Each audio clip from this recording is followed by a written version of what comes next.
Hello, good evening. Welcome to another episode of Brett's Old Time Radio Show. Welcome to my home here in beautiful Lyme Bay. It's a quick intro today, mainly because I'm just off to do the school disco for my son's little school. So we do, well, it's a primary school, so we do the younger kids to start with, and it's only about an hour or so, and then we have a little break, and then it's the older kids, and they come in for another hour. So lots of games and lots of fun and jolly times ahead. Hopefully, all will go to plan. Anyway, a huge thank you for joining me once again for our regular late night visit to those dusty studio archives of old time radio shows right here at my home on the south coast of the United Kingdom. I'm Brett, I'm your host for our Nighttime podcast. Welcome to another episode. Don't forget, we've got loads of social media for you to check out. Facebook, Instagram, YouTube, TikTok, it's all there. Please do have a little look. If you get a moment or two, and if you give us a like and a follow, that would be even better. They're all called Brett's Old Time Radio Show, so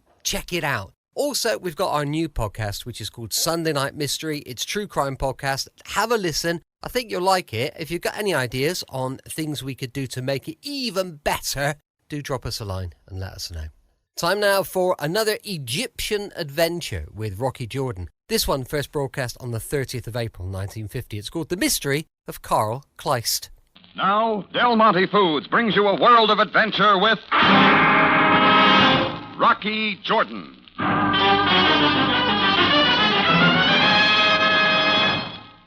His name was Carl Kleist, K-L-E-I-S-T.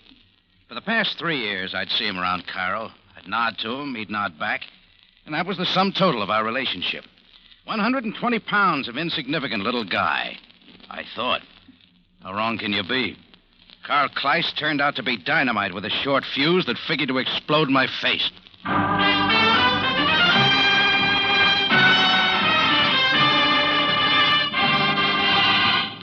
Del Monte, the brand you trust for flavor in so many good foods. Yes, Del Monte, the best-liked brand of canned fruits and vegetables in the whole wide world, takes you now to the Café Tambourine in Cairo, gateway to the ancient East, where modern adventure and intrigue unfold against a backdrop of antiquity. Tonight's Rocky Jordan story, The Mystery of Carl Kleist.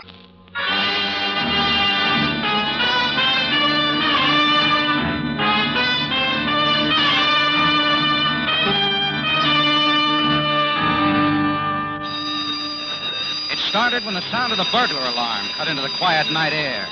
It wasn't my alarm. It came from down the street, the Bon Voyage tourist agency, run by the brothers Willie and Carl Kleist. You know how it is when you hear a burglar alarm go off. You listen, look, say, somebody's burglar alarm, let it go at that. I probably would have done the same, but as I looked down the street to where the sound was coming from, I heard another sound. Someone inside the tourist agency was throwing heavy objects through the front plate window. I figured I'd better get down and take a look.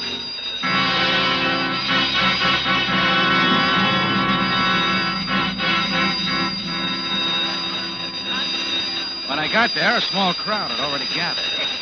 Someone is inside. I was passing by. The window began to break. I heard someone calling me. All right, let's go in. The door is locked, sir. I have tried it. Then we go in through the window. After we widen it, watch out, I'll use my foot.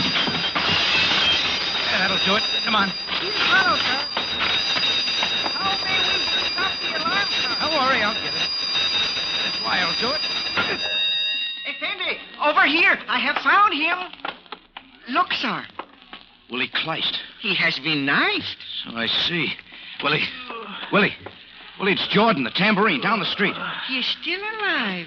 How is it possible for him to be alive with such a large knife in him? Shut up. I'm truly amazed. Del Carl, they have come. Who has come, Willie? Who knifed you? They have come,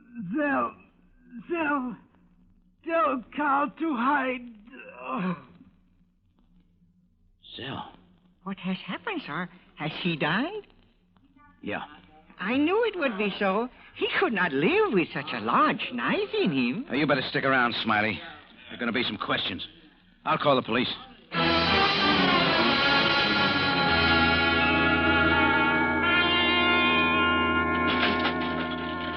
Well, the cash box is still full.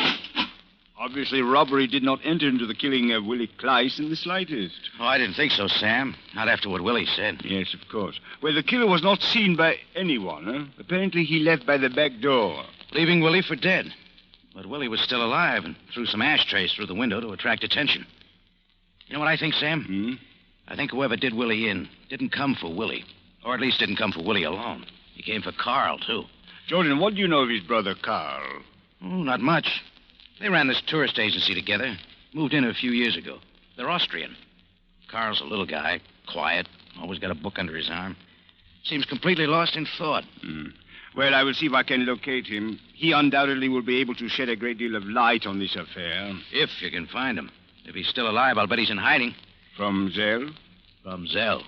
Jordan, are you sure Willie Kleist gave you no description of this Zell? Nothing which would make my task of locating him easier? No, nothing, Sam. Well, it does not seem I have much to go on. Keep me informed, will you? I'm going to be interested in seeing how you work this out.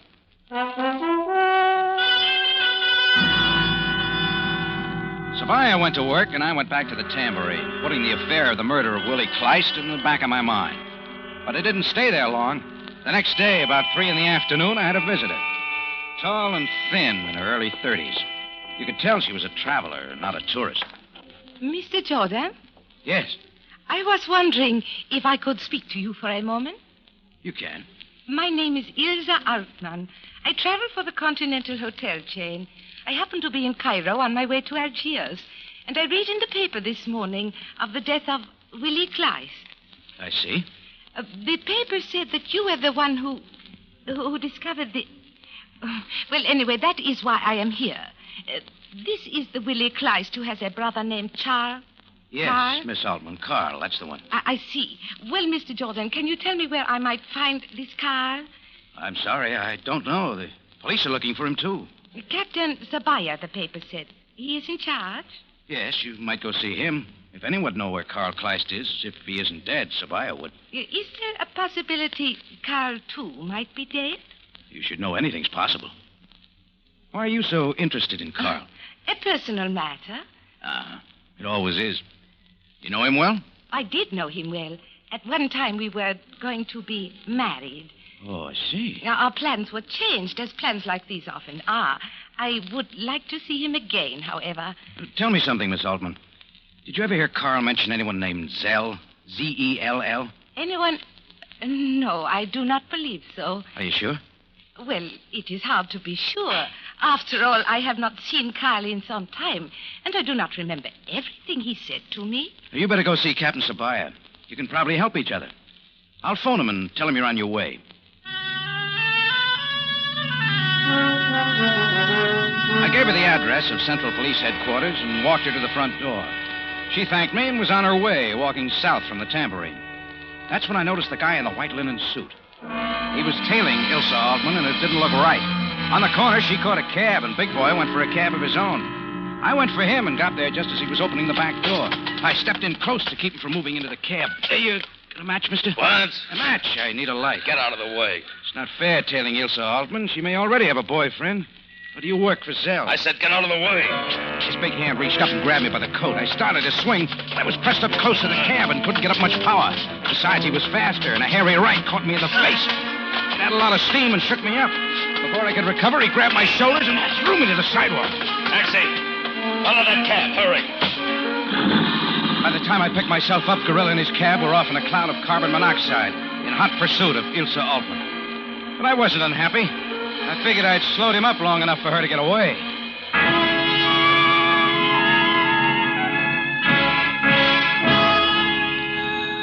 When I got back to my office, the phone was ringing. Jordan speaking. Jordan, this is Sam Sabaya. Oh, I was just going to call you, Sam. That was a girl. Jordan, I am called to issue you instructions. Instruction? You are to disengage yourself from any concern with the Kleist affair. What? What I say is quite clear. I don't get it. What's up? Nothing you need know, Jordan. Just heed my word. You are to have nothing to do with the affair. As a matter of fact, you might do well to forget the murder of Willie Kleist and even act as though you have never heard of a man named Carl Kleist. That is all, Jordan. Goodbye. Why, Sam? What's all this mystery about Carl Jordan, Kleist? it is impossible for me to answer that question because it is impossible for you to ask it. Remember, you have never even heard of a man named Carl Kleist. Goodbye, Joe. Sam, Jordan, this is not what you think it is. Heed my warning or there shall be trouble.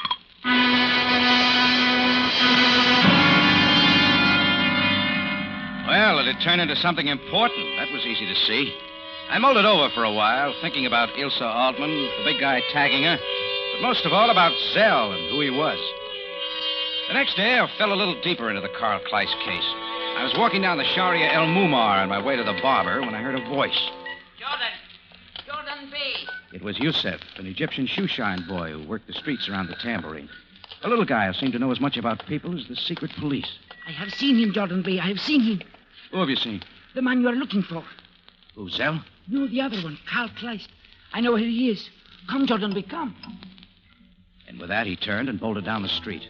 I moved after him, jostled a lady carrying a load of vegetables, excused myself, and kept right on going after the scurrying Yusef. He led me up a couple of back streets and stopped in front of an old rat-eaten rooming house run by a German named Brombacher. Inside, Yusef took me down a dark, smelly hall to a door marked 6. Inside, Jordan B. Inside. Carl Kleist is inside. I opened the door with caution, stepped into the room. Who's there? Cowering in the corner was 120 pounds of nervous man, Carl Kleist, and he held a gun. Go away. Go away. Carl, it's me, Jordan. Go away. Go away. Carl, the police are looking for you. They'll give you protection. Now, come on with me. Liar. Go away. He started to empty the gun in my direction. Yusef and I hit the floor. The bullets cut into the wall, and then I moved for Carl fast, but he was wild with fear. He threw the empty gun at me, then picked up a chair and began to whack me with it. So there was nothing for me to do but plant one right on his jaw. Just took an easy one to lay him out cold. Then I stood over him to bring him to. I opened his shirt. The first thing I saw tattooed on his chest was a 4-letter word. Z-E-L-L. Zell. There it was again, and as big a mystery as ever.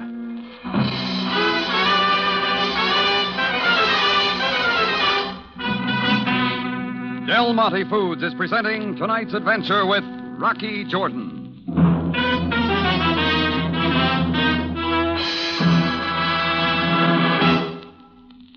Ask most men to name their favorite foods, and I think you'll find that corn, sweet, butter-tender, golden corn, rates right up there near the steak and potatoes.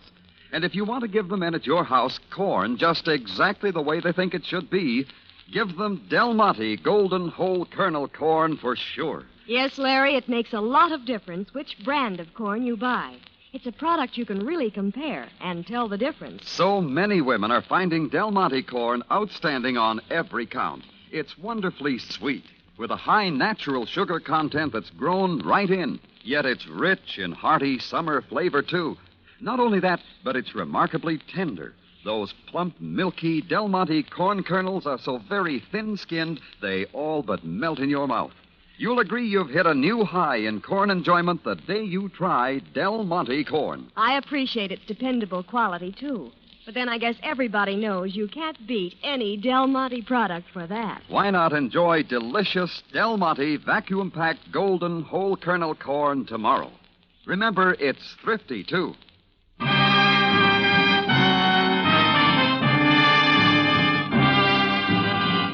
And now we take you back to Cairo and tonight's Rocky Jordan story, The Mystery of Carl Kleist.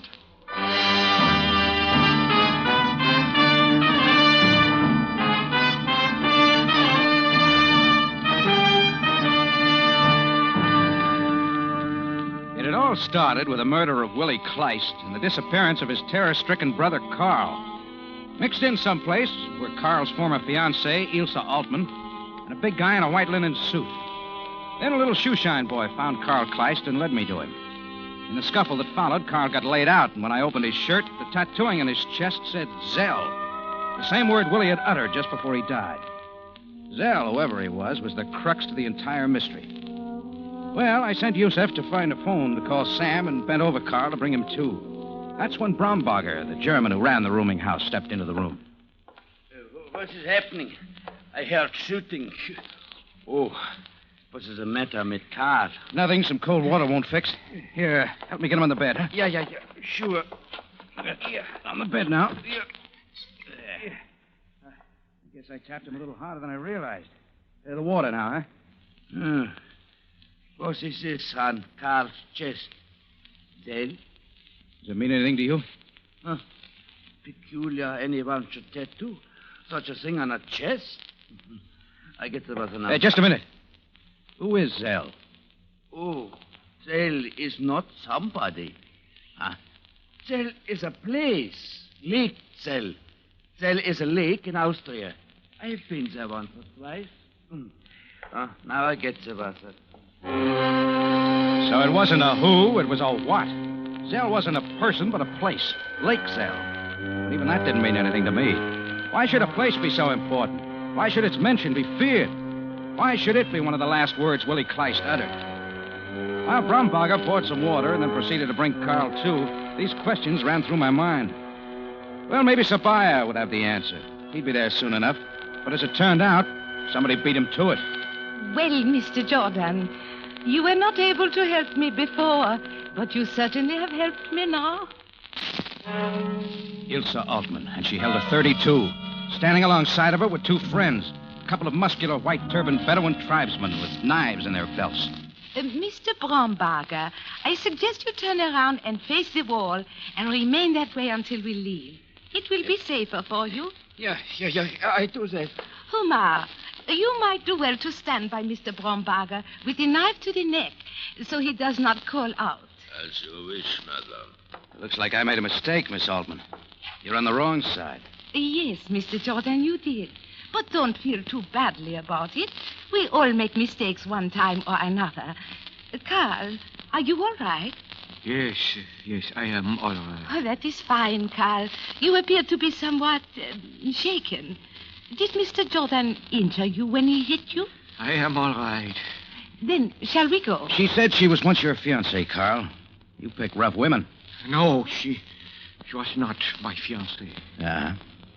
Well, if you'd have given me a little more time, Miss Altman, I'd have probably figured it out. I'd have remembered you didn't crack when I said the police and I thought Zell was a person. You've been around. You'd be sure to know it was a lake in Austria. What's it mean? Mr. Jordan, why do you not realize that the less you know of this affair, the more secure your life is? Turn to the wall, too, like the good Mr. Bromberger, and in a moment, Carl Kleist and I will leave, and you need never let the thought of either of us cross your mind again. So you won't get far. I sent a shoeshine boy out to phone Captain Sabaya some time ago. The police are probably outside now. Not likely, Mr. Jordan. The boy did not reach a telephone. But do not worry, Mr. Jordan. He will not be injured. Neither will you or the nice, quiet Mr. Bromberger. All we want is Carl. Now come, Carl. We really must be going.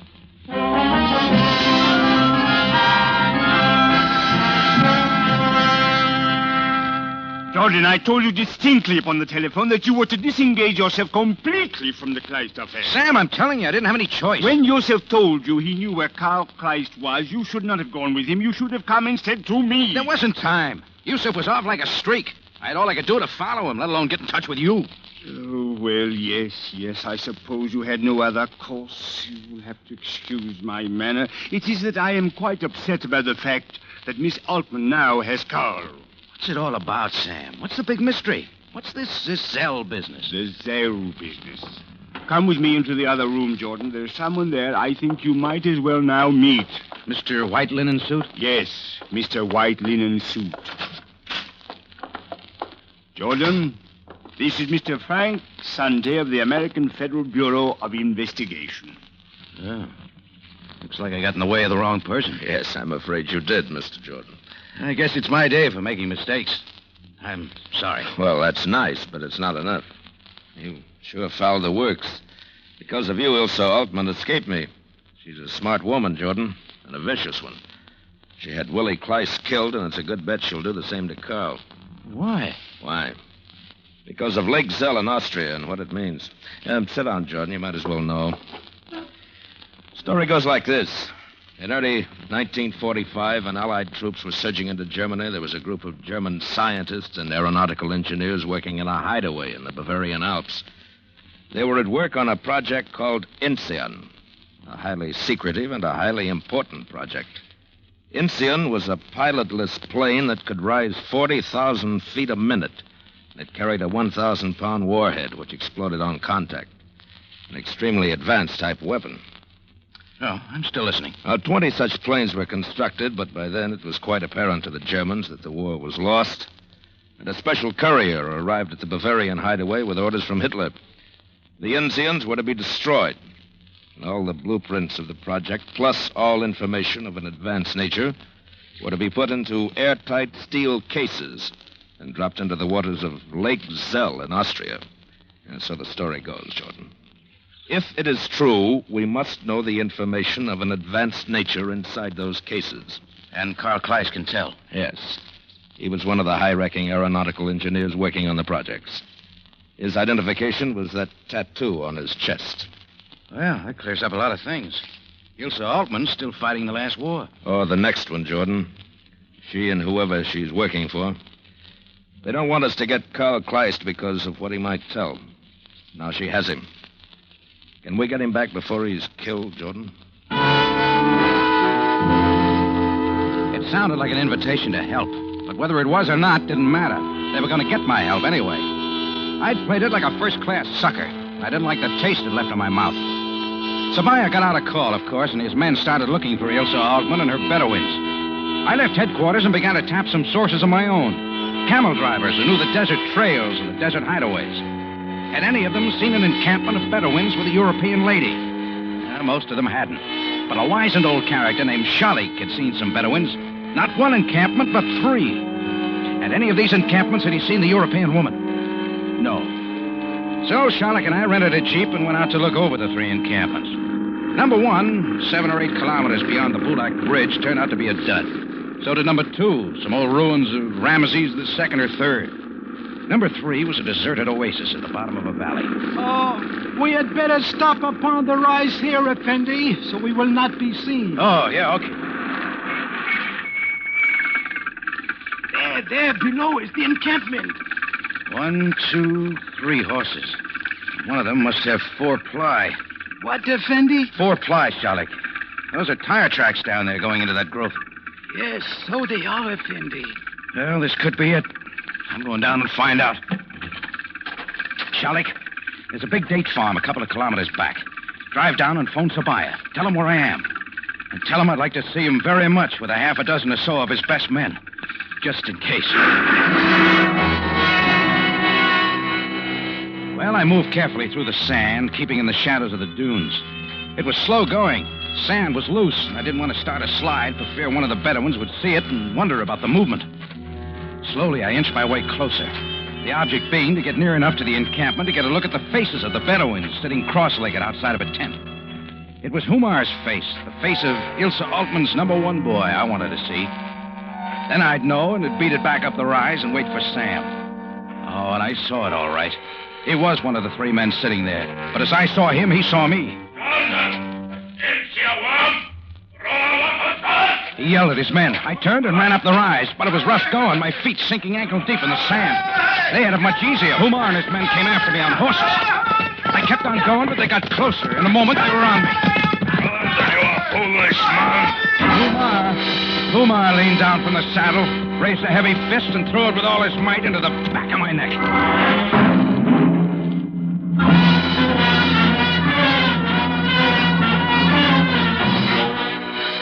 In just a moment, Rocky Jordan returns to conclude tonight's story.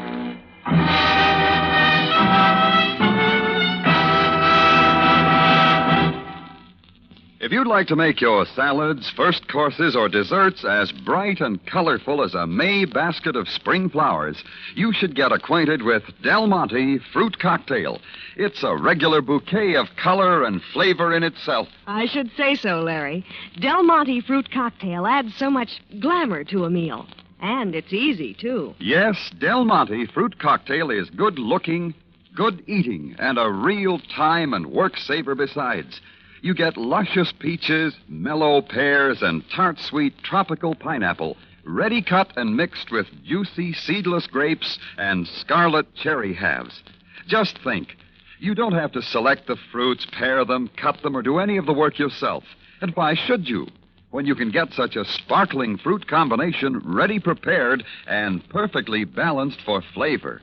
you'll be proud to serve Del Monte fruit cocktail on any occasion. Actually, that's one reason why I keep it handy all the time. So I'll always be prepared for last-minute company to dinner. It's menu help you should have in your kitchen day in and day out. Stock up with Del Monte fruit cocktail next time you shop. Now, back to Rocky Jordan for the conclusion of tonight's story.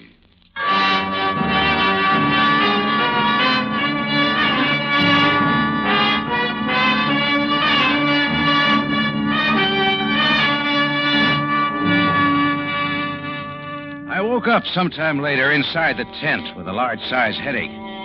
Umar was there carrying a silly grin. Ilse Altman was there, too, with a gun in a holster. And so was Carl Kleist. Mr. Jordan, why? Why do you insist upon placing me in a position where I must make difficult decisions? I guess I'm just nasty that way. Everything was so simple. Carl and I had a long talk, did we not, Carl? Yeah, we had a long talk. We discussed what was important to Carl. He did not wish to die insignificantly on his desert. He decided he would leave Egypt with me and return to our friends of long ago and continue in the field of aerodynamics to do important work for the future. Did you not decide so, Carl? Yes, Elsa. You were most convincing in our talk. There, Mr. Jordan. Carl and I were to leave Egypt quietly, with no further bloodshed. And now you have upset everything. You have come to disturb the tranquility. What must I do with you? Oh, stop it. You're going to make me cry. Oh, well, quick decisions. Umar? Kill him. Umar drew his knife and moved toward me. The silly look in his face grew larger and his eyes sparkled. He was in for some fun, he thought. 4 steps were all he took. Carl! Not so convinced, Carl Kleist yanked Ilse's revolver out of her holster and turned it on Umar. Carl! Give me that gun! I will not go back! Carl!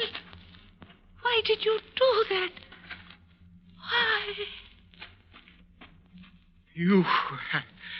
You had better take the gun, Mr. Jordan. Other 2 Bedouins may come in.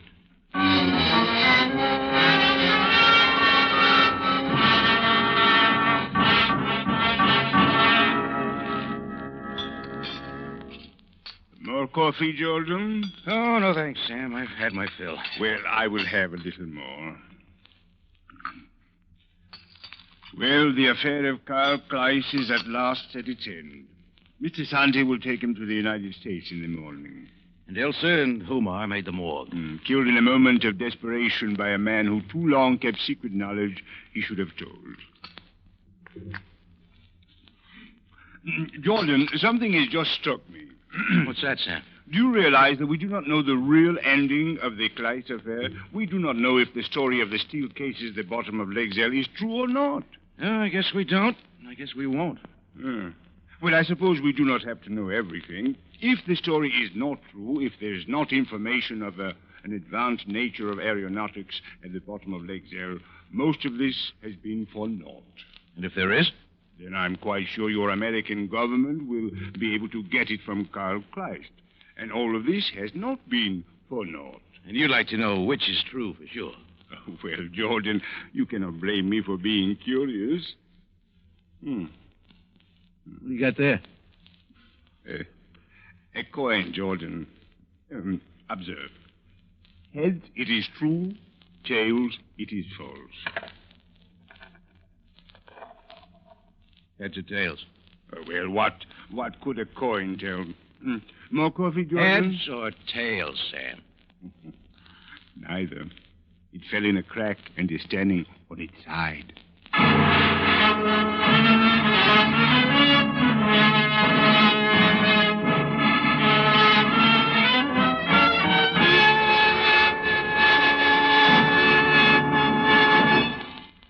For superb flavor, for dependable quality always, enjoy Del Monte fruits and vegetables. Remember, buy wisely. Buy for flavor. Buy Del Monte, the brand you trust for flavor in so many good foods.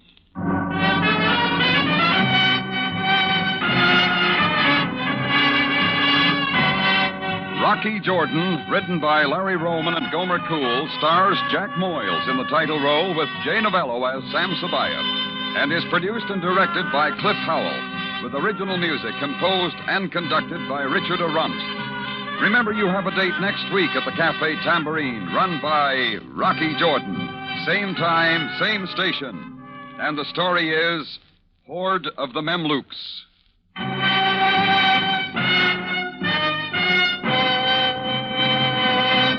Anytime you're thirsty, pour yourself a tall, sparkling glass of golden Del Monte pineapple juice.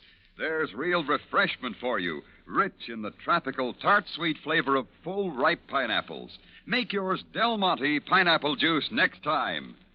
Larry Thor speaking. Rocky Jordan is presented over CBS, the Columbia Broadcasting System.